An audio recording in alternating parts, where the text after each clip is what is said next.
Right. He's got every advantage built into the truck. He went back to the Midwest. He looked at trucks and he took all the best ideas and built this truck. And you'll notice when he's spooling the turbos up, the smoke is really white. White is unburned fuel. And then when they get those turbos boosted up and they get heat built into the engine, the smoke, when they really pour the fuel to it, will turn black. That's burned, that's carbon, that's burned fuel. It's using the fuel, but it's black. That means you're getting a lot of fuel and a lot of air. The reason it's white is the turbos aren't spooled up, and you can actually hear those big turbos. It takes them a while because they're so big. These turbos that they have are off big rigs. They're big turbos, and they actually run two. One compounds into the other.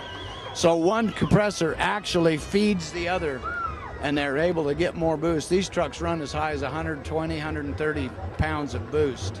That's PSI, pounds of air pressure, and that takes a lot to get that much turbo spooled up. But that's the reason that the smoke changes color. Once they get that air mixture and they get the RPM of those turbos up, you'll hear it when he hits that throttle. It's just as impressive as it gets. Hear that? Listen to that turbo wind up. That is one impressive truck.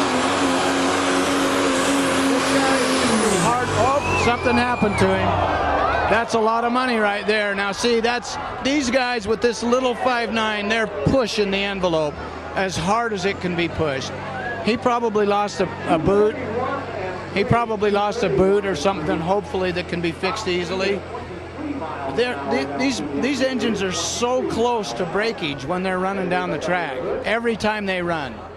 That's the nature of the game. You're pushing it right to the limits. That's what I don't know if you saw that movie called The Fastest Indian. That's what it's about. You take an engineered piece and make it do stuff that it wasn't engineered to do, and it's an addiction. It gets you. Jason Stott has it right on his truck. Ken Jones, 2:31.3, was at 23 miles an hour top speed before something blew there. So 2:96.5 by Joel Carlson sitting next to me, still the mark to beat.